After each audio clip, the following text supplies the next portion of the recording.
Kawan-kawan kreatif berkarya, sekarang saya sudah berada di dalam website ChatGPT yang konon katanya lagi viral. Ini baru dan banyak sekali penggunanya, banyak yang membuat konten tentang ini karena katanya luar biasa.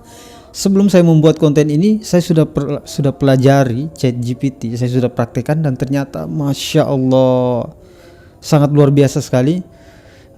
Saya akan melihat dari perspektif saya sebagai pengajar di sebuah perguruan tinggi. Tapi kali ini kita praktekkan tidak sebagai dosen, misalnya saya sebagai mahasiswa, saya memanfaatkan ini untuk menunjang tugas-tugas perkuliahan saya. Ingat, kita lihat dari sisi positifnya dulu, nanti kita komentari seperti apa. Tapi untuk supaya kita paham lebih dekat apa itu ChatGPT, nah cara penggunanya di bawah ini kan ada kolom supaya kita bisa chat, kita bisa berkomunikasi dengan ChatGPT. Misalnya kita bertanya, siapa kamu? Saya tuliskan siapa kamu pakai tanda tanya, kemudian kita enter. Nah, coba teman-teman perhatikan, dia menulis secara otomatis. Nah, saya adalah ChatGPT, sebuah model bahasa alami yang dilatih oleh OpenAI. Saya dirancang untuk membantu menjawab pertanyaan dan memberikan solusi untuk masalah yang berbeda. Apa yang bisa saya bantu hari ini? Bayangkan. Nah, ini agak mirip dulu dengan Simi, Google Assistant juga, tapi kita akan lihat kehebatan atau fungsi dari ChatGPT. Kita tanya lagi misalnya, boleh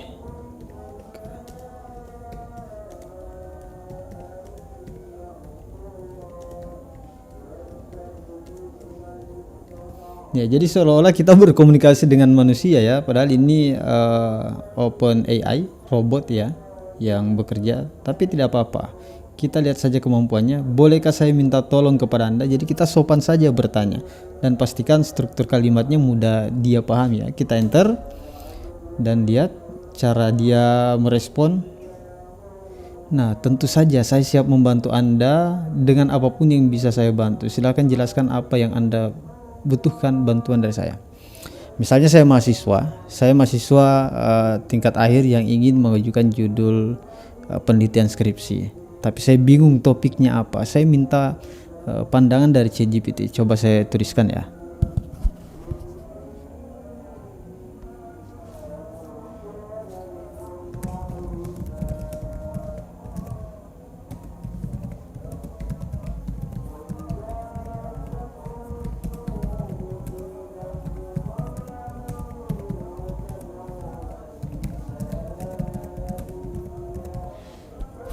Nah, kasih saya masukkan judul penelitian skripsi untuk program studi pendidikan agama Islam. Jadi saya kan minta pendapatnya saja, kira-kira ide judul penelitian untuk program studi pendidikan agama Islam apa-apa saja. Coba kita enter, dia bisa nggak? Oh, tentu. Berikut beberapa contoh judul penelitian skripsi untuk program studi pendidikan agama Islam. 1. Penerapan metode pembelajaran Quran pada pendidikan anak usia dini di sekolah dasar. Implementasi model ceramah interaktif dalam meningkatkan pemahaman siswa terhadap materi akidah akhlak di sekolah menengah atas. Pengaruh penggunaan teknologi. Masya Allah, ChatGPT, siapa sih pencipta aplikasi ini? Kalau saya penciptanya yang hebat, manusianya. Oh ya, tentunya Allah Subhanahu wa taala melalui manusia yang membuat ChatGPT ini. Bayangkan dia merekomendasikan 5 judul. Strategi pembelajaran aktif dalam meningkatkan kecakapan hidup, efektivitas pembelajaran berbasis masalah dalam meningkatkan keterampilan berpikir kritis siswa dalam pembelajaran pendidikan agama. Dan cara menyusun kalimatnya juga tidak aneh-aneh juga. Ya, SPO kan juga lengkap dan ada keterangannya di bawah. Semoga bisa membantu Anda dalam menentukan judul penelitian skripsi untuk program studi pendidikan agama Islam. Jangan ragu untuk memilih judul yang paling sesuai dengan minat. Wow, coba kita klik. Masih adakah yang lainnya?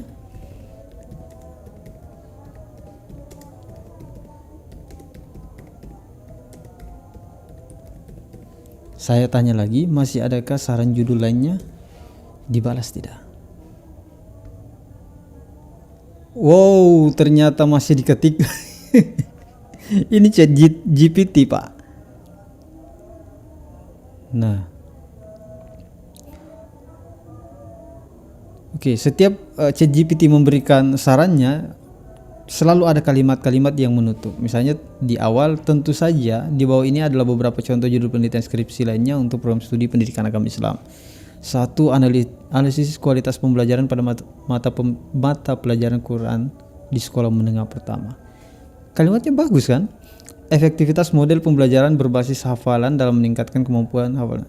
Ya, peningkatan pemahaman konsep. Kemudian 4. Evaluasi kurikulum pendidikan agama Islam di sekolah menengah pertama dan kemudian peran guru. Nah, kalimat terakhirnya adalah semoga contoh-contoh judul penelitian skripsi ini dapat membantu Anda dalam menentukan topik penelitian yang sesuai dengan minat dan kemampuan. Tentu saja ini masukan dan bisa kita pertimbangkan dan kita pertemukan dengan problem yang kita temukan di lapangan atau yang sebelumnya kita sudah punya ancang-ancang mau meneliti di mana, cuma masih kebingungan meramu kalimatnya.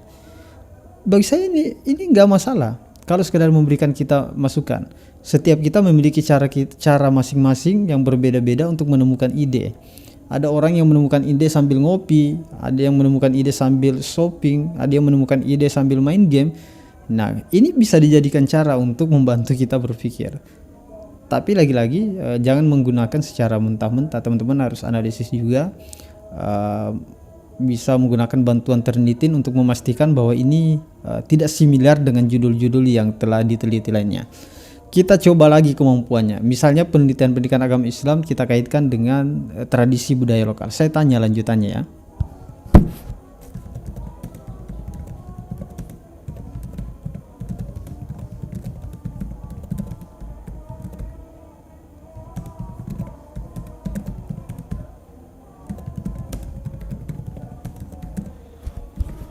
Jadi saya tanya lagi ChatGPT kurang lebih seperti ini.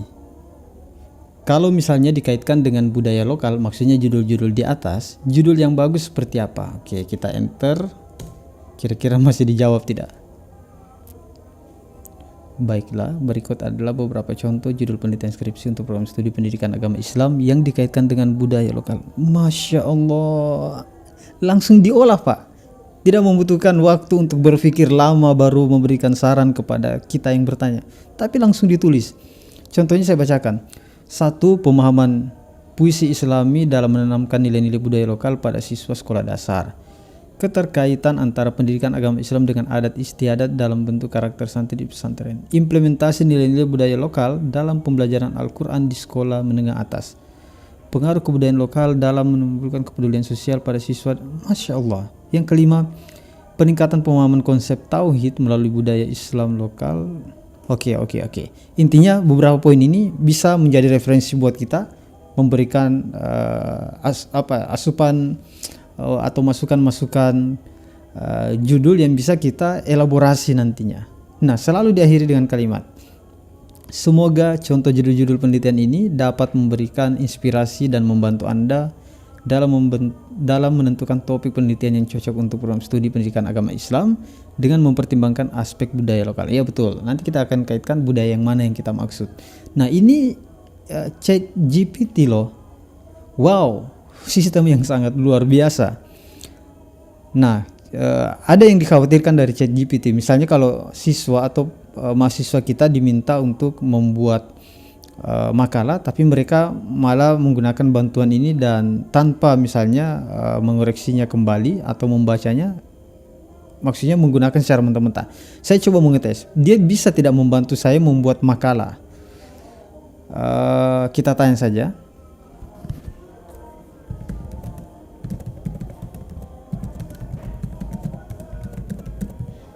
Nah, misalnya mahasiswa diminta membuat makalah. Saya tanya dia, bisa bantu saya membuat makalah? Coba kita enter.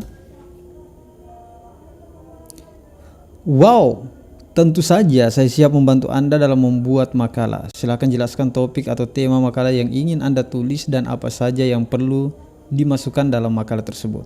Saya akan berusaha membantu sebaik mungkin untuk memberikan saran dan bantuan yang Anda butuhkan. Kita coba. Kita suruh dia buat makalah apa nih? Misalnya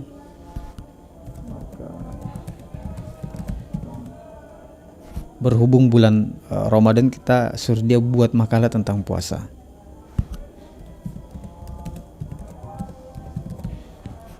Saya enter, kira-kira bisa tidak ya?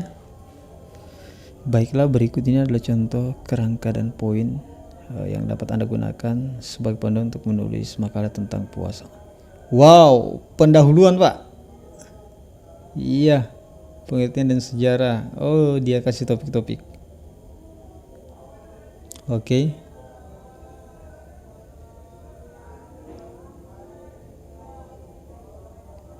Kesimpulan. Wow, dia membantu kita membuat outline makalahnya.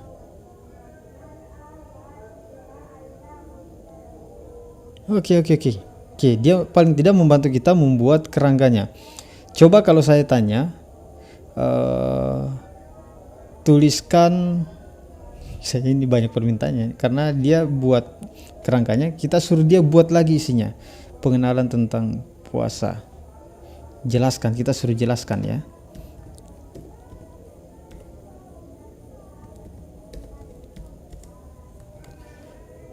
Nah, saya suruh jelaskan pengenalan tentang puasa Ramadan. Dia buat tidak ya?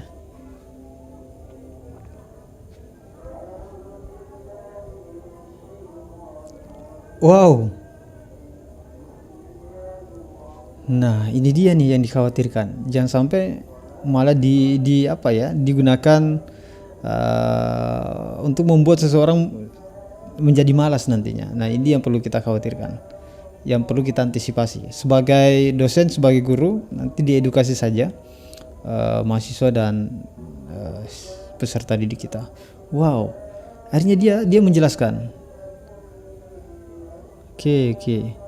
Nah, hanya saja kalau dalam karya tulis ilmiah ini kan tidak bisa dijadikan dasar nih.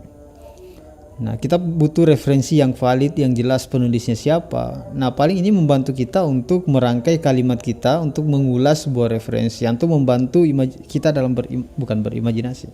Yang namanya karya tulis ilmiah ya harus ilmiah ya. Oke, bisa.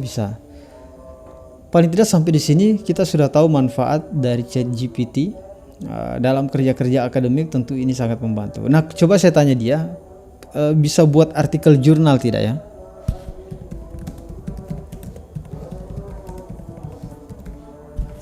Saya enter, bisa buat artikel jurnal. Tentu saja saya bisa membantu Anda menulis artikel jurnal. Namun untuk menulis artikel jurnal saya perlu mengetahui topik. Oke.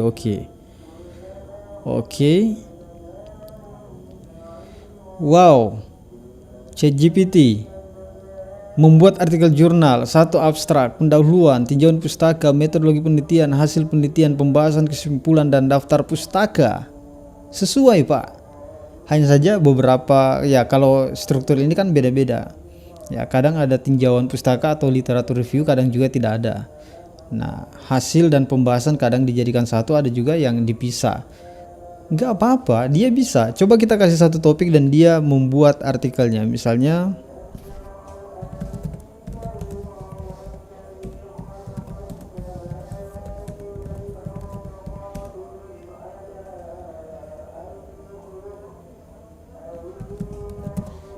buatkan artikel jurnal tentang budaya. Saya enter.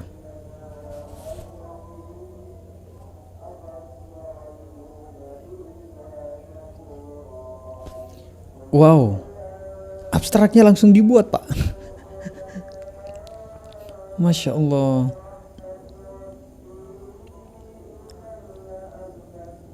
Oke, setelah abstrak dia buat pendahuluan. Nah, saya sepertinya tidak perlu saya teruskan ini, bahaya nih. Dia bisa membantu kita membuat makalah, bisa membantu membuat artikel jurnal.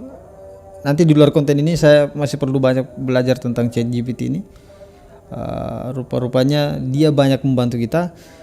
Jangan lupa subscribe YouTube channel ini karena konten berikutnya saya akan menguji hasil olahan ChatGPT ini dan saya akan cek di Turnitin apakah terdeteksi atau tidak.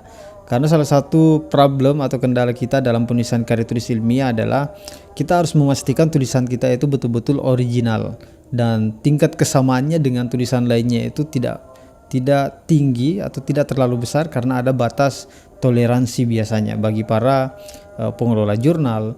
Dan aplikasi yang kita gunakan untuk menguji similaritas sebuah karya tulis ilmiah biasanya menggunakan Turnitin. Maka konten berikutnya saya akan mencoba menggunakan bahasa dari ChatGPT ini, kemudian saya cek Turnitinnya terdeteksi atau tidak. Kawan-kawan sekalian, di subscribe YouTube channel ini karena saya akan buat konten berikutnya, dan pastinya hanya kalian yang subscribe YouTube channel ini yang mendapatkan notifikasi video-video terbaru saya. Terima kasih sudah menonton sampai akhir video ini. Jika ingin di share silahkan, mohon komentarnya jika ada hal yang perlu kita diskusikan. Kalau teman-teman ingin request tutorial lainnya silahkan juga komentar di kolom komentar di bawah. Sampai jumpa di konten berikutnya. Sekian, wassalamualaikum warahmatullahi wabarakatuh.